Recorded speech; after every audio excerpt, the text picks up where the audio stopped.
Hello नमस्कार दोस्तों, welcome back to my channel study with Anoop. Anoop परिवार में बहुत बहुत स्वागत है। तो आज हम कुछ बात कर रहे हैं कॉन्स्टिट्यूशनल अमेंडमेंट। तो ऐसे के लिए अगर आप सोचें कि अमेंडमेंट क्या होता है, मतलब कुछ बदलाव करना, ठीक है, कुछ चेंज लाना, यानी अमेंड करना, उसमें कुछ सुधार करना, कुछ ऐड करना, कुछ सब्ट्रैक्ट करना। तो ये तो हो गई अमेंडमेंट की बात। अब कॉन्स्टिट्यूशनल अमेंडमेंट मतलब संविधान में जो भी हम चेंजेस करेंगे, यानी कि जो पार्लियामेंट को जो पावर्स हैं, अधिकार हैं, राइट्स हैं, तो उनको वो कैसे इम्प्लीमेंट करती है, तो पहले तो हम वो देखेंगे और उसके बाद हम जाकर आपकी बात करेंगे कौन कौन से अभी तक जो important exam point of view से, चाहे वो आपका असिस्टेंट जूनियर असिस्टेंट का एग्ज़ाम हो या जो भी अभी आने वाले एग्ज़ाम हैं हमारे, जैसे एसएससी में वगैरह में पूछा जाता है, क्योंकि इनमें सब में डायरेक्टली क्वेश्चन पूछा जाता है, ठीक है। और ये जो स्टडी विद अनुक है, ये इस परिवार में ही आपका इसी के नाम से टेलीग्राम चैनल भी है, जहाँ पर आपको पीपीटी जो इसकी है फ्री ऑफ कॉस्ट मिल जाएगी। तो चलिए देखते हैं, इसका संवैधानिक पक्ष भी देखेंगे कि किस आर्टिकल में कैसे होता है, क्यों होता है, कब करते हैं, ठीक है, बात करते हैं। तो आज का टॉपिक है आपका कॉन्स्टिट्यूशनल अमेंडमेंट, ठीक है। तो कॉन्स्टिट्यूशनल अमेंडमेंट की अगर हम बात करते हैं तो कॉन्स्टिट्यूशन में यानी कि चेंज करना है, हमें कोई चेंज बदलाव लाना है, क्योंकि समय के साथ साथ समाज बदलता है, तो समाज की आवश्यकताएं बदलती हैं और समाज में होने वाले नियम कानूनों को भी चेंज करना पड़ता है। तो उन सब पॉइंट ऑफ व्यू को ध्यान में रखते हुए हमारे यहाँ पर भी संविधान में प्रोविज़न किया गया है कि यानी पार्लियामेंट के पास वो पावर होती है जो संविधान को चेंज कर सकती है, टाइम टू टाइम उसको अपडेट कर सकती है, ठीक है। जैसे आज से जब इंडिया इंडिपेंडेंट, आज से 75 ईयर पहले किसी ने साइबर क्राइम का कोई जैसा नाम नहीं सुना होगा, बट आज वो साइबर क्राइम क्या है, कॉमन नेम हो गया है। तो इस तरह के जब चैलेंजेस आएंगे तो इन चैलेंजेस से डील करने के लिए कुछ ना कुछ पावर किसी न किसी को, अथॉरिटी को बनानी पड़ेगी या देनी पड़ेगी। तो उन सब के लिए जो चेंजेस करेंगे वो किस में करना होगा, संविधान में, या कोई नई ऑर्गेनाइजेशन जैसे बनाई जाएगी, जैसे एनआईए का ही आपने नाम सुना होगा, नेशनल इन्वेस्टिगेशन एजेंसी। ओरिजिनली तो ये नहीं होती थी, ये कब आई आपकी 2008 में, ठीक है। तो इस तरह की जो चीज़ें होंगी प्रॉपर आएंगी। तो कॉन्स्टिट्यूशनल पॉइंट ऑफ व्यू सब देख लेते हैं।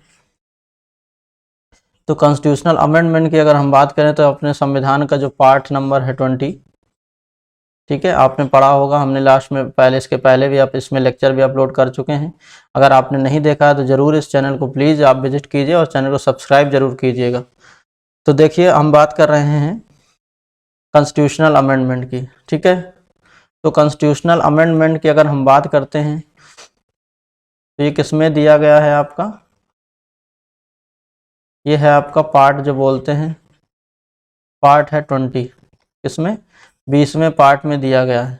केवल एक ही आर्टिकल है, आर्टिकल कौन सा है, 368। इसका अमेंडमेंट का प्रोसीजर है वो ध्यान से सुनिएगा। और ये जो अमेंडमेंट हमने कॉन्स्टिट्यूशनल अमेंडमेंट कैसे करते हैं, ये कहाँ से लिया गया आपका, साउथ अफ्रीका से, ठीक है। तो इसके अमेंडमेंट की भी 3 प्रोसीजर हैं। संवैधानिक अमेंडमेंट की बात कर रहे हैं यहाँ पर तो एक ही है, बट जनरली जो कॉन्स्टिट्यूशन में चेंज करेंगे तो उसमें एक प्रोसीजर है, क्या अप्लाई करते हैं कि कोई बिल है आपका, ए मान लीजिए, उस बिल को कहाँ ले जा सकते हैं, राज्यसभा में हो सकता है या फिर लोकसभा, मतलब दोनों में से कहीं पर आप इंट्रोड्यूस कर सकते हैं। इसमें कोई ऐसी बाध्यता नहीं है कि जैसे मनी बिल में होता है कि उसको कंपलसरली है कि वो लोअर हाउस यानी लोकसभा में ही पहले इंट्रोड्यूस होगा। तो इसमें कहीं पर भी आपको इंट्रोड्यूस किया जा सकता है। और इस बिल का जब कॉन्स्टिट्यूशनल अमेंडमेंट बिल करते हैं तो इसमें अगर कंपेरिजन भी करते हैं तो दोनों के पास, यानी कि लोकसभा हो या राज्यसभा, दोनों के पास क्या है, इक्वल पावर होती हैं। ये जरूर याद रखिएगा।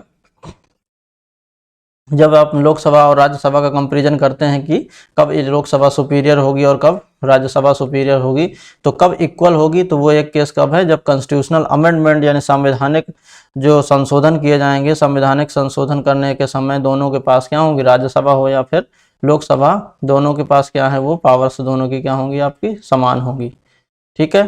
तो किस आर्टिकल के अंदर होगा, तो वह आर्टिकल आपका 368। और पार्ट कौन सा है 368 का, तो वो है आपका पार्ट है आपका 20। और जो इसमें ये भी याद रखिएगा, जो प्रेसिडेंट हैं, तो आपको पता होगा जब भी कोई भी कानून या कोई भी लॉ बनेगा तो पहले क्या होगा, लोकसभा से पास हो या राज्यसभा से पास हो सकता, किन्हीं में दोनों में से एक जाएगा, लेकिन दोनों से फाइनली पास होगा।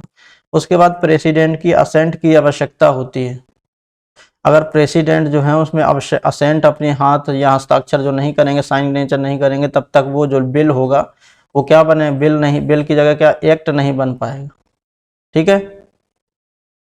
तो इसमें जो कॉन्स्टिट्यूशनल अमेंडमेंट की बात अगर करते हैं तो कॉन्स्टिट्यूशनल अमेंडमेंट में क्या कर दिया गया है, प्रेसिडेंट को बाइंडिंग कर दिया गया था। 44th जो 42nd कॉन्स्टिट्यूशनल अमेंडमेंट हुआ था उसमें ऐसा बाइंडिंग किया गया था कि प्रेसिडेंट क्या करेंगे, प्रेसिडेंट जो भी काम है इनके सामने से मतलब इनको साइन करना ही पड़ेगा, क्योंकि संवैधानिक जो उसमें है इसमें कुछ भी पावर नहीं इस्तेमाल कर सकता है।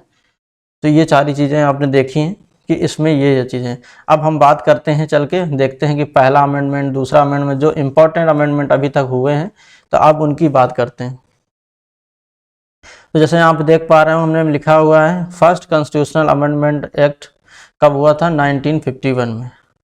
तो आपने याद हुआ हो, सुना होगा, एक लॉ आया था सीलिंग एक्ट, सुना होगा आपने। ठीक है। तो जो सीलिंग एक्ट हुआ या लैंड रिफॉर्म एक्ट हुआ, या जैसे आपको याद होगा कि जैसे पहले जो ब्रिटिशर्स हुआ करते थे तो उस समय क्या था, जमींदारी सिस्टम हुआ करता था। ठीक है, जमींदारी सिस्टम्स। तो जमींदारी जब सिस्टम हुआ करता था तो एक आदमी के यानी जमींदार के बहुत सारी लैंड होती थी और जो लेबर्स होते थे उनके पास कोई लैंड नहीं होती थी। तो सीलिंग एक्ट में क्या किया गया, गवर्नमेंट ने किया गया कि जब भाई आज देश आज़ाद हुआ है तो जो प्रॉपर्टी है उसका कुछ ना कुछ डिस्ट्रीब्यूशन तो एक रेशियो में किया जाए, जिससे लोगों को लगे कि हम इंडिपेंडेंट हुए तो उससे कुछ बदलाव तो उनके जीवन में लेकर आए। तो ये सरकार की पहल थी कि जो सीलिंग एक्ट लाया गया कि जैसे एक आदमी को फिक्स कर दिया कि 40 जो बीघा जमीन, आपने सुना होगा एक यूनिट होती है बीघा यूपी में, यानी 40 बीघा समथिंग या कहीं 50 बीघा, कि इतने बीघा से अगर आपकी इस अमाउंट ऑफ लैंड से ज़्यादा होगी तो वो गवर्नमेंट क्या करेगी, एक्वायर करेगी। ठीक है, एक्वायर कर लेगी और उसको बाद में वो क्या करेगी, जो जिनके पास जो लैंड लेस लोग होंगे उनको क्या करेगी, ये डिस्ट्रीब्यूट करेगी। या आपने इसी के पक्ष में सुना होगा एक भूदान मूवमेंट चला था, विनोबा भावे जी ने स्टार्ट किया था, वो यही था। उसमें ही क्या था कि जिनको मतलब वो वाला, उसमें क्या था आंदोलन में कि वॉलंटरी जो है वो लैंड को, एक्सेस अमाउंट ऑफ लैंड है उनके पास तो वो वॉलंटरी उसको छोड़ दें और लोगों को देना शुरू करें। ठीक है। तो बात करते हैं पहला जो संविधान constitutional amendment, first constitutional amendment act आया 1951। तो उसमें क्या किया गया कि एक शेड्यूल ऐड किया गया। कौन सा शेड्यूल, जो 9th शेड्यूल ऐड किया गया था। इस 9th शेड्यूल की अगर खास बात क्या थी तो इसमें ही जितने भी लैंड रिफॉर्म के एक्ट थे, ठीक है, लैंड रिफॉर्म के एक्ट जो हैं इसी में कानून जो है इनको रखा गया और एक नियम बना दिया गया कि इसको कोई भी चेंज, यानी इसके लिए जुडिशियल रिव्यू का जो कॉन्सेप्ट था वो ख़त्म कर दिया गया। जुडिशियल जो रिव्यू था वो नॉट अलाउड किया गया।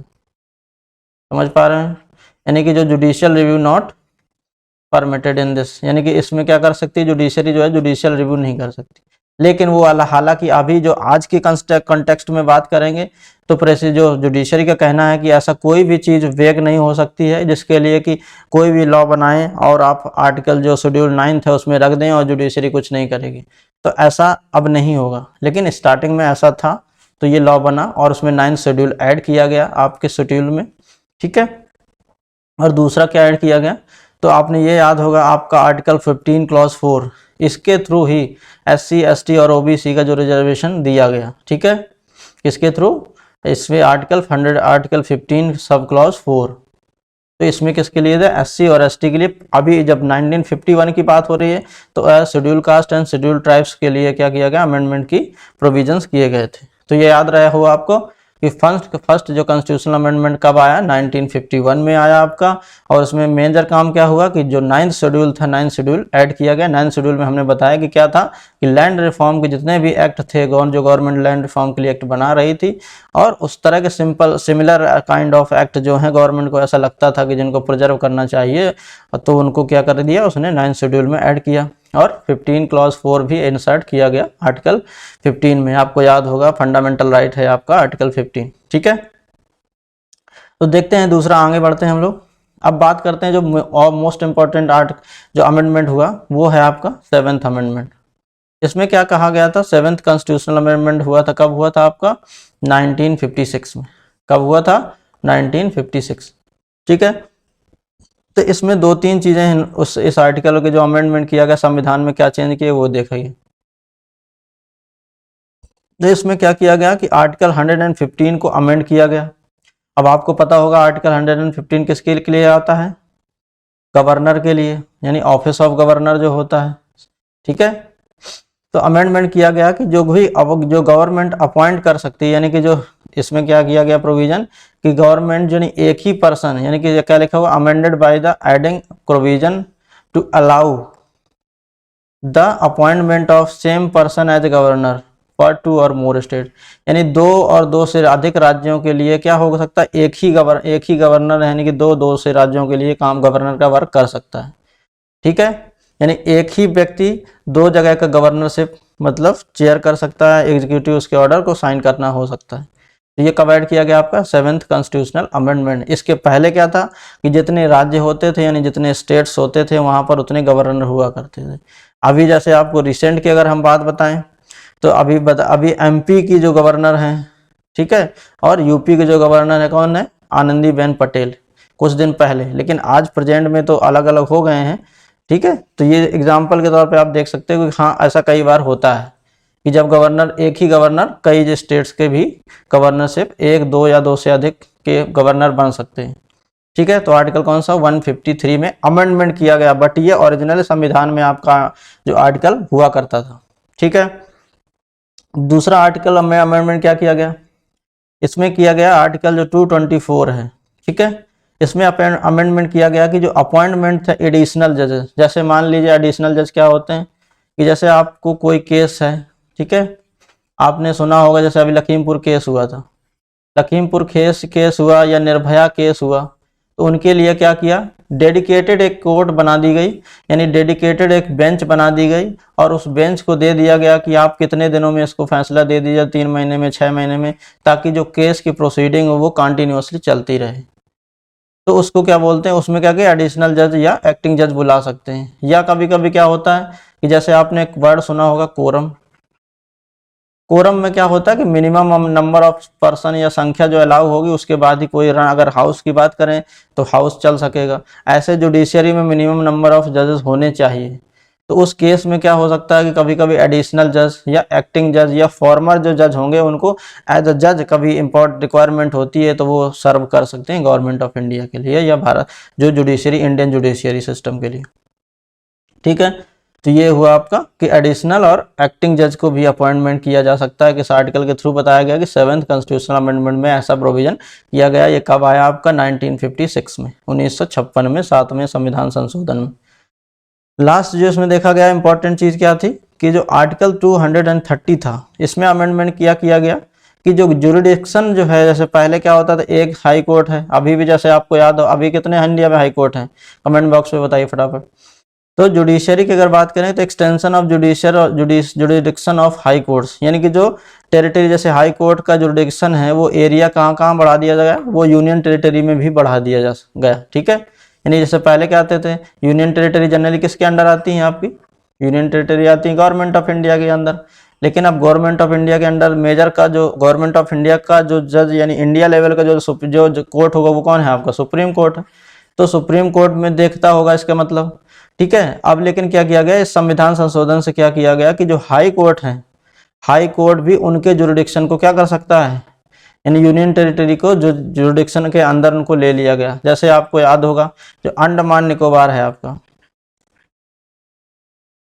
निकोबार जो आपकी क्या है, ये यूटी है, और इसका जुरिडिक्शन किस हाई कोर्ट में आता है? तो ये बंगाल हाई कोर्ट देखता है इनके जुरिडिक्शन। समझ पा रहे हैं आप? तो इस तरह का जो प्रोविजन कब से किया गया है आपका? 7th कॉन्स्टिट्यूशनल अमेंडमेंट से 1956 में। ठीक है, ऐसे कुछ आगे बढ़ते हैं हम लोग जरा। फिर इसके बाद इंपॉर्टेंट में से ये किया है आपका 10th कॉन्स्टिट्यूशनल अमेंडमेंट। तो 10th कॉन्स्टिट्यूशनल अमेंडमेंट कब आया था आपका? देखिए 1961, यानी 10वां संविधान संशोधन कब आया? 1961 में।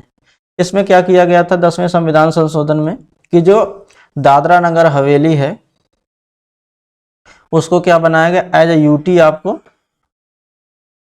इंडिया का जो यूनियन टेरिटरी की तरह से इनकॉर्पोरेट किया गया और उसको इंडिया में शामिल किया गया। फिर देखिए नेक्स्ट है 12th कॉन्स्टिट्यूशनल अमेंडमेंट। इस अमेंडमेंट की अगर बात करें ये कब आया था, पहली बात तो आप याद रखिएगा 1962 में आया था, ठीक है। और इसमें क्या किया गया, गोवा, दमन दीव और को यूनियन टेरिटरी की तरफ से इंडिया में इनकारपोरेट किया गया। तो ये भी दादरा 10वें में क्या था, डीडी याद रखिएगा, दादरा नगर हवेली, और 10 हिंदी में, ठीक है। तो दादरा नगर हवेली कहाँ से, 10वें संविधान संशोधन से क्या बनी, इंडिया का पार्ट बनी एज ए यूनियन टेरिटरी। फिर सिमिलर आपको 12th जो कॉन्स्टिट्यूशनल अमेंडमेंट हुआ, और उसमें क्या किया गया, गोवा को एज ए यूनियन टेरिटरी और दमन और दीव को भी एज ए यूनियन टेरिटरी आपको अडॉप्ट किया गया, इनकारपोरेट किया इंडिया में, ठीक है। फिर आगे देखते हैं हम कुछ 13th कॉन्स्टिट्यूशनल अमेंडमेंट फिर आया आपका 13वां संविधान संशोधन। ये भी कब आया, 1962 में आया। तो इसमें क्या हुआ कि जो आपका नागालैंड था, ठीक है, नागालैंड को आपको पहला एक स्टेट बनाया गया इंडिया का, ठीक है। तो नागालैंड को एज ए स्टेट इनकारपोरेट किया, फॉर्म किया गया, नया इंडिपेंडेंट स्टेट बनाया गया भारत में। उसको अलग से राज्य, किससे अलग किया गया था, इसको आसाम से अलग करके बनाया गया था। तो ये याद रखिएगा, ठीक है। कब बनाया गया था ये, 1963 में। अमेंडमेंट कब हुआ, 62 में आया था, और 63 में नागालैंड को नया एक स्टेट राज्य बना दिया गया। फिर देखिए दूसरा, फिर ये आपका 14th कॉन्स्टिट्यूशनल अमेंडमेंट यानी 14वें संविधान संशोधन। ये भी कब हुआ आपका, 1962 में। इसमें क्या खास बात हुई कि पुडुचेरी जो आज पौंडीचेरी बन गया है, ठीक है, उस समय क्या बोलते थे, पौंडीचेरी बोलते थे, अब इसको क्या बोलते हैं, पुडुचेरी, इनकारपोरेट किया गया और यूनियन टेरिटरी से किस आर्टिकल भी, और एक आर्टिकल भी ऐड किया गया 239A, ठीक है। तो 14th में क्या हुआ, कब आया, 1962 में आया आपका जो पौंडीचेरी था, जो आज पुडुचेरी के नाम से जाना जाता है, तो वो उसको भारत में शामिल किया गया, इनकारपोरेट किया गया एज ए यूनियन टेरिटरी। और आर्टिकल जो है आपका 239A इंसर्ट किया गया, जिसके रिलेटेड था, कौन था, पुडुचेरी के लिए, ठीक है। तो आगे हम लोग बढ़ते हैं, देखते हैं थोड़ा सा। तो ये पहला जो आया 21st कॉन्स्टिट्यूशनल अमेंडमेंट। अब देखिए दूसरा आया 21वां संविधान संशोधन। तो इसमें क्या था कि अगर आपको याद होगा, इसमें जो है 15th लैंग्वेज थी।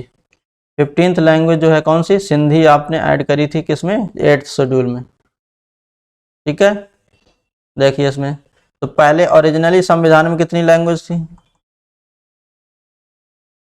कितनी थी, 14th लैंग्वेज हुआ कर 14 लैंग्वेज हुआ करती थी, ठीक है। अब 15वीं लैंग्वेज कौन सी थी आपकी, तो वो आपकी सिंधी लैंग्वेज को ऐड किया गया 15वीं में, ठीक है। और प्रेजेंट की अगर हम बात करते हैं, तो प्रेजेंट में कितनी लैंग्वेज है आपकी, 22 लैंग्वेज है, ठीक है। और ये कौन से शेड्यूल में आता है, ये 8th शेड्यूल में आता है, ये जरूर याद रखिएगा, ठीक है। 8th शेड्यूल में आता है, और ये ओरिजिनल संविधान में भी क्या 8th शेड्यूल होता था, तो ये भी याद रखिएगा। जो 21वां संविधान संशोधन कब आया, 1967 में आया था, और 15वीं लैंग्वेज कौन थी आपकी, सिंधी को ऐड किया गया था। ओरिजिनल संविधान की अगर बात करें तो कितनी लैंग्वेज हुआ करती थी, तो 14 लैंग्वेज होती थी। और प्रेजेंट की अगर हम बात करें तो कितनी लैंग्वेज है आपकी, तो 22 लैंग्वेजेस है, ठीक है। नेक्स्ट देख लेते हैं हम लोग, जो 22वां संविधान संशोधन है। इसमें कब हुआ, ये कब हुआ था, 1969 में आया था, ठीक है। और इसमें क्या हुआ था, इसमें तो 22nd जो कॉन्स्टिट्यूशन अमेंडमेंट आया था, तो इसमें क्या बना आपका, मेघालय जो एक राज्य बना था, वो कहाँ से बन कट के बना था, वो आसाम से अलग हुआ था। कहाँ से अलग किया गया था इसको, तो ये आपका आसाम से,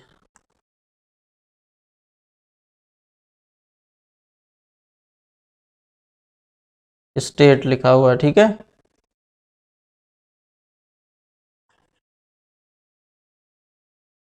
तो कहाँ से बना ये स्टेट, आसाम से बनकर कट कर क्या बनाया गया, नया स्टेट बनाया गया, जिसे मेघालय कहा जाता है, ठीक है। तो ये याद रखिएगा। आगे चलते हैं हम लोग। फिर इसके बाद इंपॉर्टेंट जो कॉन्स्टिट्यूशनल अमेंडमेंट था, वो है आपका 26 यानी 26वां संविधान संशोधन। ये बहुत ही इंपॉर्टेंट है और बहुत करेज वाला डिस्कस है, जो इम्पोर्टेंट, ये इंदिरा गांधी के टाइम पीरियड में हुआ था। जैसे क्या क्या हुआ था अपने यहाँ पर, जब इंडिया आज़ाद हुआ था, तो आपको याद होगा 565 जो प्रिंसली स्टेट हुआ करते थे इंडिया में। तो जो ब्रिटिशर्स थे, उन्होंने बोला कि इंडिया में जो 3 तरह से इंडिया को डिवाइड किया था, यानी 565 क्या थे, प्रिंसली स्टेट हुआ करते थे। तो जो प्रिंसली स्टेट थे, उनको बोल दिया गया कि आप या तो पाकिस्तान में मिल जाइए, या फिर इंडिया में मिल जाइए, या फिर आप इंडिपेंडेंट भी रह सकते हैं। क्या रह सकते हैं, कि आप इंडिपेंडेंट भी रह सकते हैं, ऐसा बोला गया। लेकिन जब इंडिया ने ऐसा इसका अपोज किया तो इसके बाद दो चीज़ें कर दी गई कि आप या तो पाकिस्तान में मिलें या फिर इंडिया में मिलें। ठीक है, तो इस जब आज़ाद हुआ था तब इंडिया इतना स्ट्रांग नहीं था कि इनको इनको पराजित किया जाए, यानी कि जो प्रिंसली स्टेट्स हैं उनको उनसे मतलब हम लड़कर उनको कब्जा कर लें या उनको हटा दें, रूल उनका हटा दें, तो ऐसा नहीं हो सकता था उस समय के हिसाब से। तो इंडिया ने क्या किया, एक डील की कि हम उनको प्रीवी पर्स देंगे, कुछ सम अमाउंट ऑफ मनी देंगे जिससे आप अपने राज्य का जो प्रोसीजर है, उनका खर्च है वो देख सको। ठीक है, तो उस प्रीवी पर्स को बंद कर दिया गया था। ये बहुत करेजियस डिसीजन था माननीय श्रीमती इंदिरा गांधी जी का। ठीक है, तो कब हुआ था ये 1971 में आया था। तो प्रीवी पर्स जगह जो कॉन्सेप्ट था वो बताया हमने कि जो प्रिंसली स्टेट हुआ करते थे तो उनको सम अमाउंट ऑफ मनी जो है government of India every year उनको देती थी। तो वो अमाउंट ऑफ मनी जब है क्या किया गया, सीज्ड कर दिया गया, यानी कि तो अबोलिशन ऑफ प्रीवी पर्सेस को बंद कर दिया गया, यानी प्रिंसली स्टेट को जो दिया जाता था अमाउंट वो क्या कर दिया गया, बंद कर दिया गया। उससे वो कब बंद किया गया था, तो 26वें संविधान संशोधन से बंद किया गया था।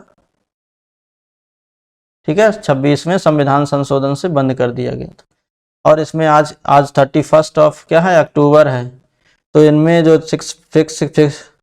565 जो प्रिंसली स्टेट्स हैं, इनको यूनिफिकेशन में सबसे बहुत महत्वपूर्ण योगदान किनका है, सरदार पटेल जी का, जिनका आज जन्म दिवस भी है, बर्थ एनिवर्सरी है, नेशनल यूनिटी डे है। ठीक है, तो देखते हैं हम आज 31 फिर कॉन्स्टिट्यूशनल अमेंडमेंट एक्ट आया आपका 1973 में। ठीक है, 1973 में। तो इसमें क्या हुआ गया था, किसमें क्या हुआ था कि जो लोकसभा की सीट्स हैं उनको बढ़ा दिया गया था 525 से 545।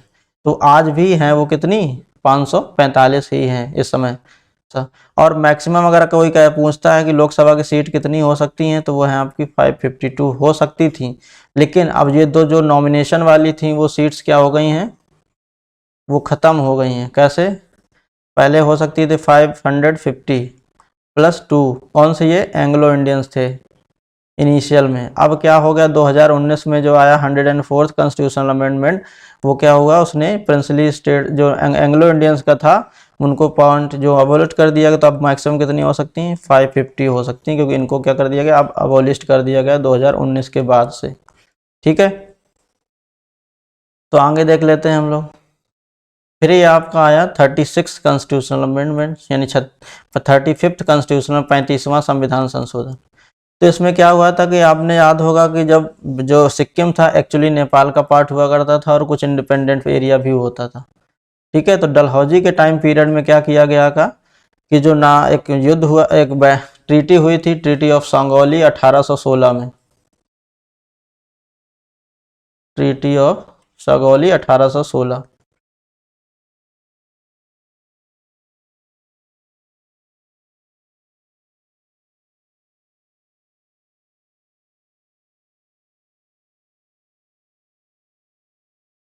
ट्रीटी ऑफ सांगौली हुई थी कब, 1816 में।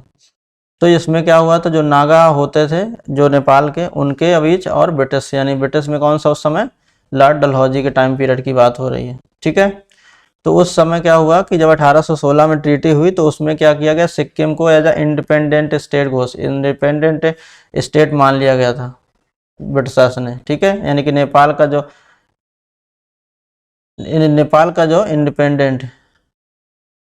नेपाल का जो प्रभुत्व होता था उसको क्या कर दिया था, एंड कर दिया गया था। तो अब ये क्या था, एक एज जब इंडिया इंडिपेंडेंट हुआ, आज़ाद हुआ भारत, तो ये एज इंडिपेंडेंट स्टेट था।